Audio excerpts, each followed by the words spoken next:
So, Ros, fill us in on the details here. What's the PBOC asking for?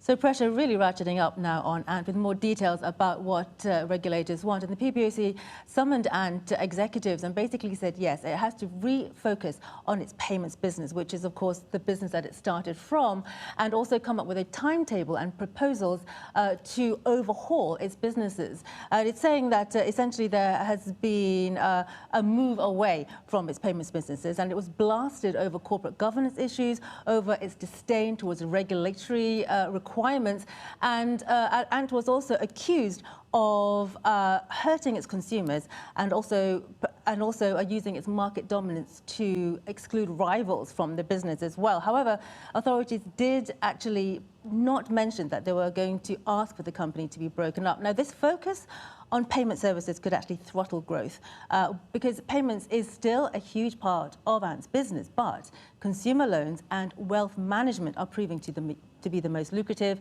especially going forward. Ant has responded saying it's going to set up a special team to create proposals and also overhaul the business. But however, business will continue as usual for its users.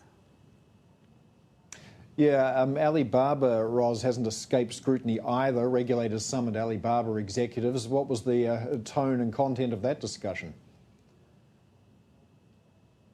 That's right. So we did see that Alibaba has been summoned to a high-level meeting with regulators. This, of course, part of China's efforts really to try and curb the influence of internet providers or internet services, which really have been growing in the last few years to almost cover every aspect of life in China. Now, Alibaba this time, its US-listed shares, we saw affected by this. It fell 13% in the last trading session, the biggest one-day drop ever after that summons from regulators to this high-level meeting. Now, the stock is down about 30% from its peak in October.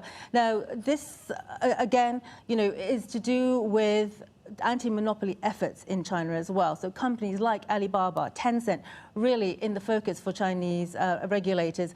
And we have seen that executives like Jack Ma will likely get their influence curbed in the coming months as China really starts rolling out its anti-monopoly measures, which have yet to be defined. Bloomberg Intelligence has said basically that this could impact the long-term business for Alibaba going forward and could face long-term headwinds. So really an impact there for Alibaba's overall business, two-pronged attack both on Ant and on Alibaba.